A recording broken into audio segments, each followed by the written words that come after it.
Allen & Company wishes OOIDA and all members a safe, healthy, and joyous holiday season.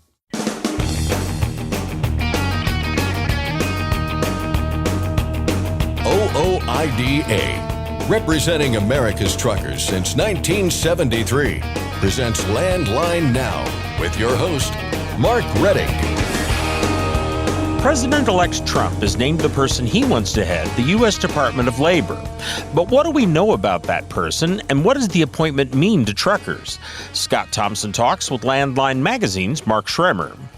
The existing required broker bond has been, for most truckers, kind of a joke. FMCSA moved to fix that, but now there's a delay. I'll cover that and more with OOIDA Director of Federal Affairs, Jay Grimes. As truckers travel from one state to another, they start to develop a sense of which jurisdictions are more likely or less likely to give them a ticket. And in fact, there are ticket hotspots. I'll get a sense of the problem from David Grimes of CDL Legal. And finally, while some states are practically speaking forcing trucking to move toward electric trucks, Pennsylvania is trying a little more carrot and a lot less stick. Scott Thompson discusses that and more with our state legislative expert, Keith Goebel. But first, the news with Scott Thompson. Thanks, Mark. Let's turn now to another Mark Schremer of Landline Magazine, for some analysis on President-elect Trump's pick to lead the Department of Labor, Lori Chavez-DeRemer. Mark, thanks for joining us. Yeah, thanks for having me. Now, when we think about the Labor Department, our minds don't automatically go to trucking, but there is some overlap there. Can you talk a little bit about that? Yeah, and especially I think in recent years, there's been a lot more emphasis on who the Department of Labor secretary is in regards to trucking, largely because of the ABC test, which I know we'll get into a little deeper here in a minute, and California's controversial AB5, which basically is a worker classification law. And so all of those type of things have been really a hot topic in the Department of Labor in recent years, and those directly affect the trucking industry. So whoever this pick is was definitely being watched by everybody in trucking. Yeah, and some of those issues we are probably going to see kind of fade away with the new administration, but we'll talk about that here in a moment as we look back as well to Julie Su's time leading the department there. But let's talk about Lori Chavez-DeRemer, currently a U.S. representative from Oregon. She did lose her reelection bid on November 5th. Mm-hmm. What can you tell us about her background and how it might apply to trucking matters here? Well, real briefly, the thing with her, I think she's got a pro worker kind of background, is kind of the sales pitch. But on the other side of that, when we talk about the concerns about the ABC test and all of that, she was one of the only Republicans, I think just three, out that supported the PRO Act, which is pro-union and also pro-ABC test, where that's where a lot of the opposition from trucking comes in. Now, the interesting thing there is, okay, what does that mean? Because Republicans have obviously largely been against the PRO Act, and so you don't really expect her to come in and or for them to pick somebody that would be in support of it. Right. But at the same time, some of this may have just been her position. You mentioned her bid, that she lost her reelection bid. Oregon is a heavily pro-union state. I looked it up right before it came on. 14.1% of the Oregon workers are union workers. That's a lot, yeah. And so some of that may have been in an attempt. Politics going on there, yeah. That's pure speculation on my part, sure, but that's, where I look at that, some of that might have been politics playing in. And beyond that, I think even if she is, supportive of the PRO Act, I don't expect the Trump administration to be supportive of those type of efforts. She's going to be in the position, is going to be following, Trump's lead of the administration as that pick. So, but it's an interesting deal. The American Trucking Association has been against the PRO Act. So they put out a statement, heavily concerned about the DeRemer selection, and said that, they're looking forward to hearing the confirmation process and asking some tough questions about that. So it'll be interesting. Now, on the other end of that, the Teamsters have come out in support of the pick. It's a little bit of a wait and see. It is, and just to underline a point you made there, no matter what positions she may have taken in the past, she will be following the lead of President-elect Trump, and a lot of these issues that we're talking about here obviously kind of fall under his umbrella there in terms of things that he supports and doesn't support. I do want to talk about Julie Su here because Trump's win means that she is no longer, I think we can safely say, going to no longer be leading the Labor Department come January 20th. And it means basically those concerns about the ABC test, AB5, all these other concerns are, again, I think essentially going to evaporate here. Yeah, and just for the background on people who aren't paying attention, I mean, all of this stuff and why this makes is so important that we're talking about DeRemer and the PRO Act is one of the main reasons that Julie Su never got confirmed as the DOL secretary, and why she was just kind of an interim basically the whole way through the process, technically leading the department, was because of the concerns about supports of things like the PRO Act and the ABC test and AB5 and all of that. So since, she never got in, those things haven't gotten through, and more than likely we're looking at, pretty certain that that's not going to happen under the Trump administration with Julie Su out. And even though DeRemer has supported those things in the past, I don't expect us to go in that direction. Yeah, I expect him to come up during a confirmation hearing. I imagine at that point she will have figured out how to answer those questions to appease those, of the people that she needs their votes. So we'll see how this plays out. We're going to be covering a lot of this. We still haven't heard about FMCSA. We've obviously talked about the Department of Transportation before, but it's going to be interesting over the coming weeks and months as we see this cabinet kind of fill out. And Mark, get your popcorn ready. There you go. You'll keep us updated, and we'll watch the movie when it airs there. Mark, we appreciate it. Yeah, thank you so much. Some other headlines now that we're tracking here. Diesel prices back on the rise. The Energy Information Administration says a national average jumped nearly 5 cents last week to $3.53 a gallon. That ends 3 straight weeks of declines on the EIA survey. Every region saw prices increase except for the Rocky Mountains, where they dipped ever so slightly. The biggest increase, meanwhile, was in the Midwest, where the average went up 6.5 cents. And Schneider has announced the acquisition of Cowan Systems, expanding the carrier's truckload operations. The $390 million deal is set to close sometime next month. And that's Landline Now News for today. Mark, back to you. Thanks, Scott. Congratulations to Scott A. Howe of Philadelphia, New York. He's received the OOIDA Safe Driving Award for 10 years of safe, accident-free driving. That's the equivalent of a car driver going 75 years without causing a single accident. The OOIDA Safe Driving Award program is sponsored by Shell Rotella. Starting December 3rd, Marty Ellis and OOIDA's tour truck, The Spirit of the American Trucker, will be at the Quick Star in Stewart, Iowa. That's located at Exit 93 on Interstate 80. Stop in, say hi to Marty, and join OOIDA for a $10 discount. Next, I'll cover a delay in a new broker financial responsibility rule with OOIDA Director of Federal Affairs Jay Grimes, and David Grimes of CDL Legal joins the show to list some of the country's ticket hotspots. I'm Mark Reddick, and this is Landline Now. Thanks for listening. Be sure to like and subscribe. If you want more content, go to landline.media to get updated news, information, and archived editions of our show. Once again, that's landline.media. Running on ultra-low sulfur diesel? Stay protected this winter with Howe's Diesel Treat and Diesel Lifeline. Steer clear of gel and ice with North America's #1 trusted brand. Find Howe's products nationwide at select retailers, auto parts stores, truck stops, and on Amazon.com. When it's time to overhaul your truck engine, help protect it by insisting on a genuine Vibertech TVD crankshaft damper. Heavy duty, absolute premium quality, and they're made right here in the USA. Find a dealer at vibertechtvd.com. Truckdown.com. Whenever you have a breakdown, you need Truckdown.com. 24/7 access to 40,000 verified heavy-duty repair vendors nationwide. Truck revived. Deliveries thrive. Truckdown.com. It's tested and proven. Burn 2.1% less fuel when you balance all wheel ends with Centromatic. Call 800-523-8473 to get the OOIDA discount.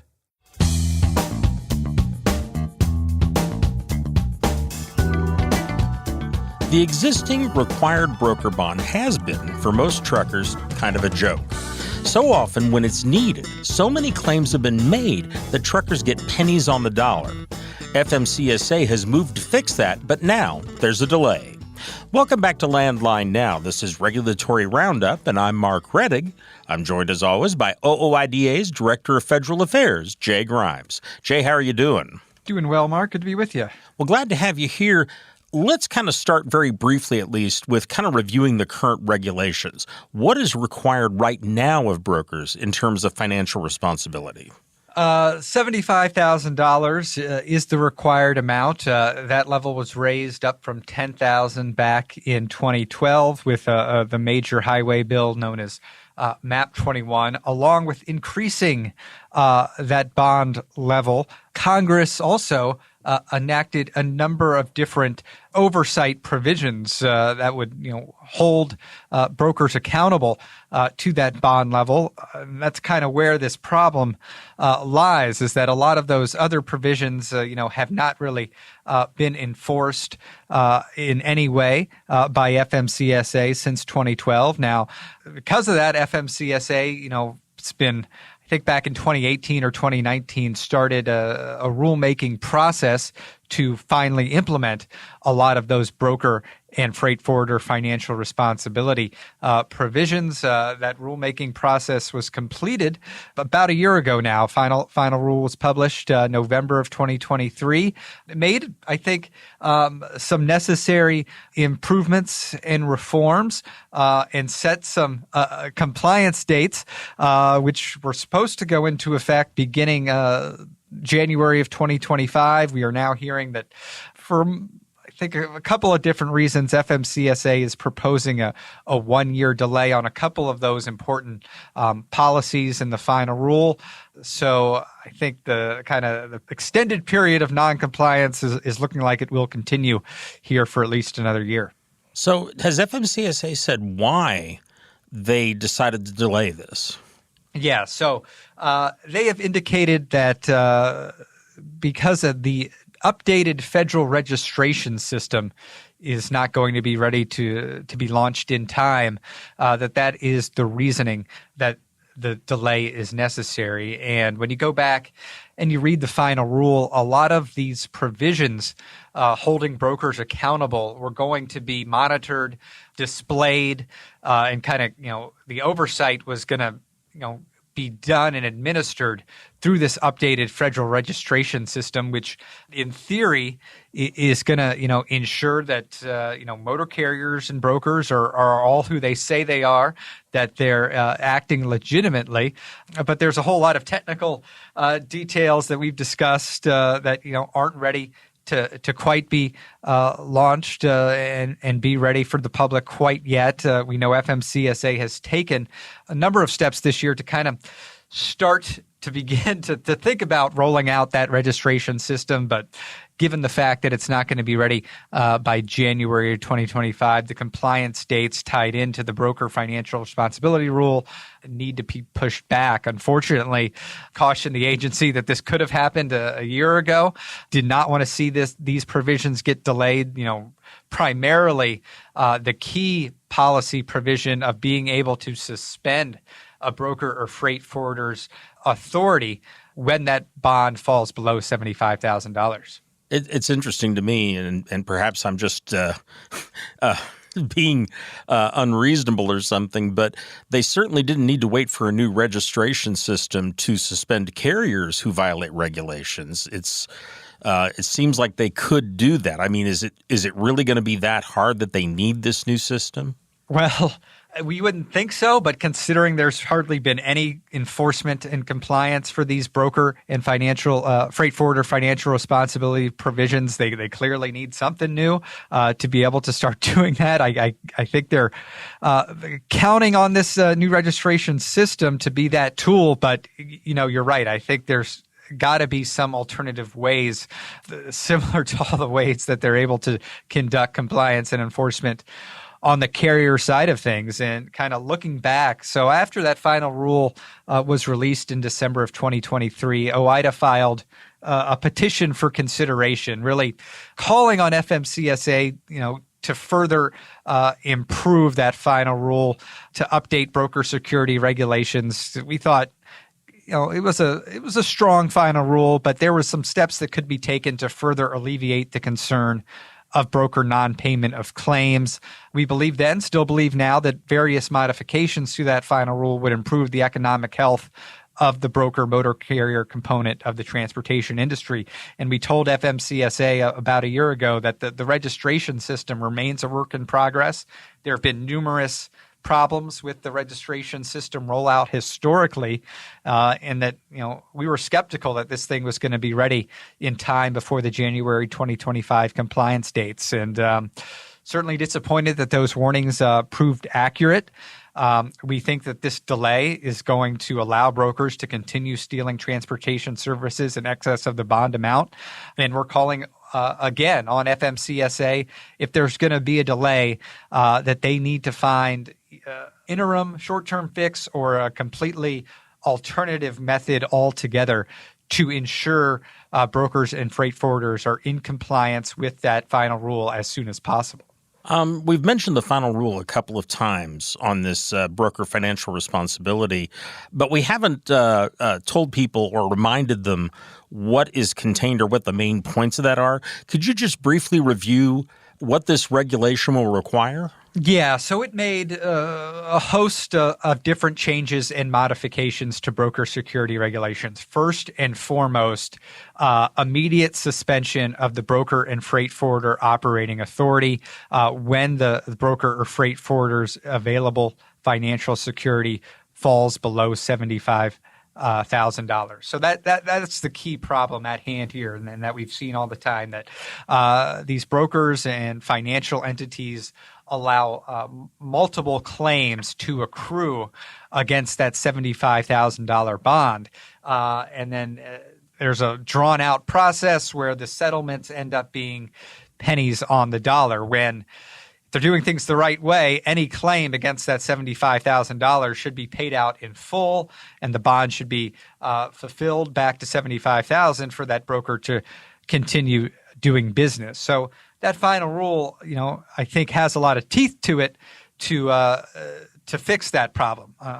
We had some doubts exactly how the information was going to be conveyed and what the time periods were going to be, but that's really the main thing. There were some other provisions, defining how these bonds could be funded, what happens in the case of financial failure and insolvency, and certainly some enforcement authority and some penalties for financial responsibility providers who do not comply with the regulations. Those are the three main provisions that FMCSA has proposed that were going to go into effect in January 25 that have now been pushed back a year. There were some other process provisions that weren't going to go into effect until January of 2026 there. Those are still, as of now, on track, unaffected at the moment. We'll certainly have more about that as progress is made. But in the meanwhile, I do want to get to another topic here. The FMCSA has unveiled the latest update of the CSA's safety measurement system, which, as anybody who is their own motor carrier knows, is intended to rate the safety, and I should say intended to rate the safety of motor carriers. But as with earlier updates, OOIDA says the agency's efforts have fallen short. Jay, let's just start with what the system currently is. Tell us about that and what kind of problems truckers have experienced with it.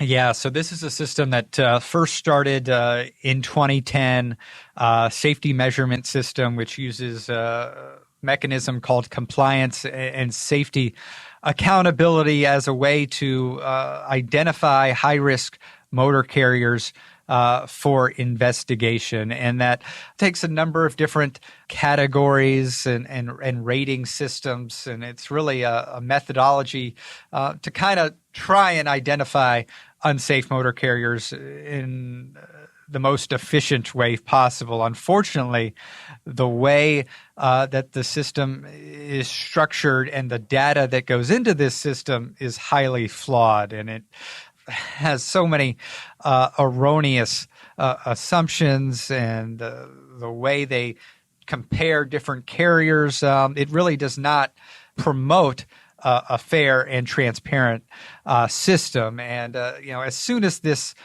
system went into effect, OIDA, a number of other groups kind of called the agency out for the way it was set up, and really kind of the violations that they were prioritizing, the way the categories kind of group and compare carriers to one another, the non-uniform system. So one of the major concerns that we've had is that carriers who run more in, say Texas, for example, get way different violations than carriers who predominantly run on the East Coast or the West Coast, and it kind of skews the safety scores. So there was, back in 2015, Congress enacted a National Academy of Sciences review of the system overall to kind of, really take a closer look at what was wrong with the system.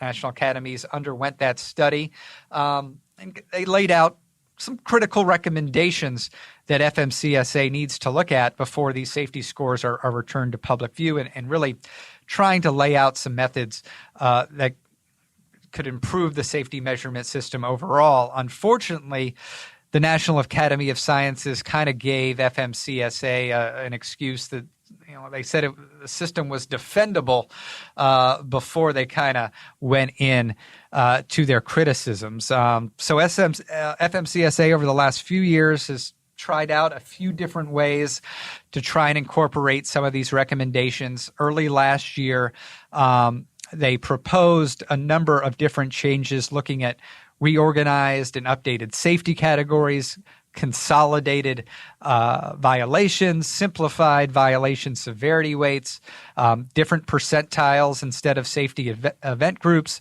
improved intervention thresholds, more of a focus on recent violations and recent safety performance, and then an updated, quote, utilization factor. Some of these proposed changes I think were helpful, but overall, they fall way short of the comprehensive reform that is going to be necessary to really make this a fair and reliable system moving forward. But now FMCSA has announced they're going to be moving forward with the proposed changes, which is unfortunate, but we still don't know when they're going to go into effect. And FMCSA is saying stay tuned for a compliance date and some more informational webinars about how these changes are going to impact motor carriers.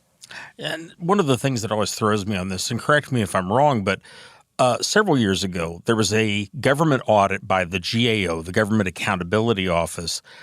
And again, correct me if I'm wrong here, but as I recall, they said of the 200 or so factors that the safety measurement system monitors, only about 6 were actually predictive of whether someone was going to have a crash. Yeah, and the only thing there, it's not just 200 violations that SMS and CSA are looking at. It's closer to 1,000. I think there's 959 right now. But yeah, what you said, it is on the money there. So many of these violations that are looked at have no connection to safety. And FMCSA has changed that to maybe have 116 new violation groups, but overall, the connection to safety is still missing. Okay. Well, Jay, we're out of time. It's a fascinating topic, and I'm sure we'll talk about it more. In the meanwhile, thank you very much for the information. All righty, Mark. We'll see you next time. I've been talking with OOIDA's Jay Grimes. Landline Now will be back in a moment. Are you tired of the IRS following you around like a dark cloud? Call 888-557-4020 and get your life back. At Truck Stop, we've built a better load board for carriers like you. Sign up today and access over 600,000 loads on the most trusted online load board. Learn why the best in the business rely on Truck Stop to make more money and start driving your profit today. Landline Now, welcome back. As truckers travel from one state to another, they start to develop a sense of which jurisdictions are more likely or less likely to give them a ticket. And in fact, it's not an impression they have or an assumption. There are ticket hotspots, and some of them have very particular reasons that they do what they do. To get a sense of the problem and how it can affect truckers, I talked with David Grimes of CDL Legal. What in your mind makes something a ticket hotspot? I mean, what is it that what's kind of the level at which you say, okay, we've got a problem here now? Sure. So when we see and of course, what we're taking is our data from drivers that we work with, carriers that send us in tickets for their drivers, and just chatter that we hear from different drivers and what they're talking about. And their safety managers also, as we're sort of reviewing what's going on with their fleets. So when we start to call something a hotspot, it's because we're seeing a pattern of violation types. So something like drivers that get a lot of lane violations, drivers that get a lot of speeding violations, or what have you. So when we start to see a pattern of common violations, and usually over a period of maybe 2 or 3 months, once we kind of see that build up, we're like, okay, well, there's definitely a hot spot. There's something going on here that might represent a change in maybe some policing philosophy, or there's been like some staff turnover, or some other factor that's just causing this to happen. I think when a lot of people think of a ticket hotspot, or they hear that term, a lot of them may think of, speed trap towns. And I think you know the type I'm talking about, where you're going along at highway speed and suddenly it says speed limit 25 as you enter a small town. Are these necessarily that kind of situation, or are these primarily speeding tickets, or is it something more than that? Is there a lot more going on in terms of some of these hotspots? I guess what we're looking at is a broader scale, because we're dealing with so many over-the-road drivers, and they're going state to state to state. What we look at is sort of broader trends. So we'll say, okay, in like central Georgia, there's this particular issue, or in highway traffic in North Carolina, we see this trend. So it's broader than just, watch out for this one particular town. Although kind of, I don't know if it's tragic or comic, we do sometimes see very specific spikes of violations out of really specific areas, maybe even a single county or a single town, that indicate that something has dramatically changed, where there was a lot of traffic through there. And the examples that I can think of were that local law enforcement changed the law or changed their policy in a way that dramatically put up a dam against some of the behaviors they were seeing in their particular town. So a speed trap, or the one thing that's coming to mind is there's a town in South Texas that just got really sick of their drivers kind of coming through their main road, even though it was the highway, going through their town between two major shipping destinations. So they put up a truck bypass and they put giant signs up, but people who had been going through there for so long were not used to that. And so for about, maybe even close to a year after that, we would see ticket after ticket after ticket off truck route in Carrizo Springs, Texas. It was just kind of became a running gag almost. Here's another Carrizo Springs. Well, let's take a look at the past couple of months here. Obviously, you are tracking these things. What are some of the places right now that qualify as ticket hotspots for you? Definitely. So there's some things that kind of fluctuate up and down, and there's some that are, I don't know about perennial, but tend to rise up and then sort of coast as a high for a while. Some really good examples. I mentioned Central Georgia earlier. One of the things that we've seen recently, probably within the last 6 months, is the cell phone tickets have always been a major problem in Georgia. For whatever reason, the DOT officers, the highway patrol officers, are on the lookout for drivers to catch them using cell phones or think that they're using cell phones, and that's an excuse to pull them over. It's hard to say what is actually the motivation for an individual officer, but we have seen a lot of drivers complain that, hey, I wasn't really holding a cell phone, I was holding a water bottle, or I pulled into a way station and got a call from a dispatch and picked up my phone as I was sitting there waiting in line, and the officer said, "Oh, it got me for that." So I'm kind of getting off topic, but cell phones in Georgia, and then kind of a complication to that we've seen in the last few months is that a lot of courts are actually reducing the cell phone violations, which are very damaging, to warnings. That's sort of a new trend that they're developing, but the DOT is on their is sort of reading their mail, and this is sort of getting into another topic, but they have started denying the challenges to inspection reports. Normally, if you get a dismissal or reduced down to something else, great. You can challenge it on your inspection and you can get that cleared off your PSP. But the cell phone violations getting reduced to warnings, the DOT doesn't accept that. They say, oh, it wasn't reduced to some smaller ticket. Now it's a warning. That means that we don't really accept that it's a change. So it's just sort of the DOT kind of on both ends behaving in a way that that hurts drivers at the front end, and then if drivers try to go through due process, kind of denying them kind of the full extent of that on the back end. You mentioned Central Georgia and cell phones. Are there some other ones that stand out right now? Yes, definitely. So California, again, is sort of a perennial thing with speeding violations. They changed the speed limit for trucks down to 55, and it is so difficult in different areas of California to maintain that. That's something that California and officers, Highway Patrol, are always vigilant for. So if you're 5 over, if you're 10 over, you're gonna get stopped in California. Other states are way more lax about it, but California, you will get a speeding ticket if you're over that 55. Another good example, let me actually pull my notes here. Another good example is in Pennsylvania. We're seeing a lot of tickets and inspections written together with a huge amount of violations on them. And that has been typical for Pennsylvania, but it just seems like we're seeing just continual escalation of that. What I mean is that you could get stopped by an officer at a way station, or that you could even have a roadside inspection, and he'll write you 12 to 20 violations on an inspection report, and 6 to 10 of those are going to have tickets tied to them, each with a fine, each that becomes a court case of its own. It just is explosive in the damage that it can do to a driver, especially an owner-op who's got to worry about his CSA record as well as his MVR. And then kind of the last one that I was thinking of as we were sort of talking about it is Utah.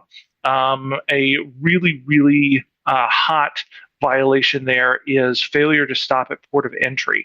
Now, I haven't talked to too many drivers about this. I don't really know what the details are, whether it's they have really bad signage as to like whether or not those stations are open, or if there's like heavy traffic in those areas. And so it's pretty common for drivers to just miss the turnoff.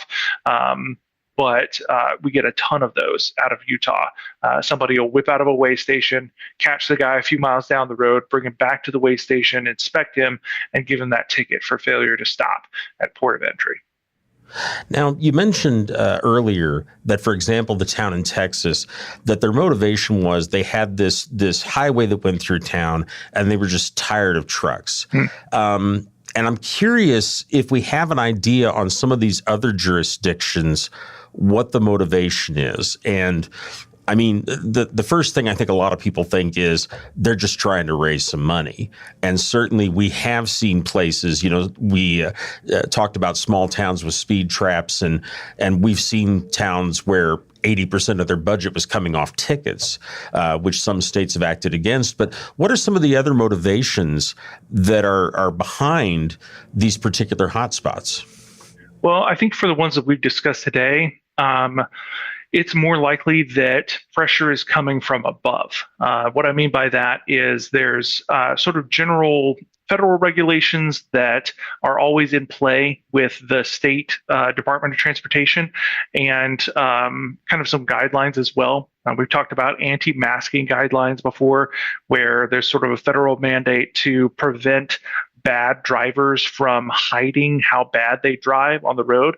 And that is interpreted by different states. And there's also a pressure from the federal government kind of wielding their ability to grant or withdraw funding for transportation stuff as sort of a big stick, and to say, hey, like, we want you to be harsher on these drivers. We want you to catch these certain things that we're seeing as a trend. So a little bit of that is speculation, but that is things that we've seen kind of progress over time in different areas, specifically with courts, but it also affects these fleets of DOT officers, these patrolmen who are going out there and actually doing the inspections and pulling people over for roadside stuff. They're seeing this pressure as well. A really good example of that is, and Alex, you might have to correct me on this, was it North or South Carolina? I'm suddenly drawing a blank. I think it's the South Carolina State Patrol. They have kind of gotten a mandate sort of across all of their stuff to become way more vigilant and involved in the tickets that they write. And it seems to not, based on what our attorneys are saying, to not let a single ticket slip by adjudicated. So these officers will show up to court. They will, make sure that all of their T's are crossed and I's are dotted, so that there's no chink in the armor of their evidence about what the driver did on the road. And so they're really making a push to make sure that drivers who fight these tickets are convicted and do not get plea deals. Just a very little bit of time left, but is there a general policy that you would suggest to truckers to try and deal with these or to avoid problems with these? Probably, because it can vary so much, especially if you're over the road. My recommendation would be to talk to other drivers, to safety managers, to your safety manager, and just try to be as aware as you can of the regions that you're going into, because you may get lucky. You may, drive 70 through California all the way and never get stopped. You may be able to go through Pennsylvania for 10 years and not get pulled over with a bad inspection. But it's just good to know, and the people that know are the people that are experiencing that thing as well. So get on forums, get on social media, talk to other drivers, talk to safety managers, try to be aware of what you're going into. Excellent. David, thank you very much. You're welcome. I've been talking with David Grimes of CDL Legal, a legal services provider for the trucking industry, about ticket hotspots across the country. You can learn more by calling CDL Legal at 913-738-4836 or by going to their website, cdllegal.com. And you can find all that information on our website, landlinenow.com. Just click on the photo or headline at the top of the page. That's where you'll find all the website links, email addresses, and phone numbers that we mention here on the show. Again, that's at our website, landlinenow.com. We'll be back in just a moment with more news and information. Please stay with us through a short commercial break. I'm Mark Reddick, and this is Landline Now. Capital Reman, the leader in remanufactured diesel engines and components, has partnered with OOIDA to offer exclusive member benefits. Visit capitalreman.com today to support America's transportation industry and take advantage of your benefits. Penske owns and operates some of the best-maintained vehicles on the planet. Our used trucks come with a 5-year maintenance report and pre-sale inspection. So if you're in the market for a top-quality pre-owned truck, look no further. Search our inventory today at PenskeUsedTrucks.com. Since you started, what you've loved about trucking is the freedom. Heading out on your favorite route, a good driving song, and thinking about truck insurance. Well, maybe not that last one. That's why we're here. At OOIDA, we have a full range of truck insurance products, expert advice, and great customer service, helping you get the right coverage for your operation. Go to OOIDA.com because your job is to drive. Our job is to help with everything else. Landline Now, welcome back. We'll spend the next few minutes focused on zero-emission trucks in Pennsylvania and transportation funding elsewhere. It's time for a weekly state legislative update, and as always, we are joined by Keith Goebel of Landline Magazine. Keith, thanks for joining us. Scott, thanks for having me. Always good to see you here. We're going to start in Pennsylvania, a state like many others that is flirting with the idea of sort of propping up zero direct emission heavy trucks. And a new bill would pave the path for those who want to go that route. What is the thought process there? Yeah, creating this incentive program, which, from time to time we see state legislatures start to go down this path. This legislation, it's new legislation. I mean, as we get to the end of 2024, even though Pennsylvania, the end of their regular session wraps up here next month, but possibility of squeezing something through there to provide an incentive for folks to update their trucks. So yeah, looking to encourage folks start the replacement process. If obviously the focus is on getting trucks that are older than 2006, getting them off the roads, and the belief being that they need to be applying for federal grants that are available to use there in the state as an incentive to get some of these trucks off the road, which, according to some comments that the bill sponsor made there in the Senate, is that about a third of the trucks that are registered in Pennsylvania, those are pre-2010 model trucks that, for multiple factors, they would like to get off the road. One, the main one being the emissions, but another one that has been pointed out is there are a lot newer vehicles with much more safety enhancements that are available. So it's a multiple factor incentive to get those trucks off the road. So yeah, they're wanting to create a truck grant program to help along that process. We've seen a number of states who are basically trying to mandate a shift toward these types of trucks. Pennsylvania, in this case, looks like they're going a different route in terms of providing incentives for those to change. So they are taking a different tact.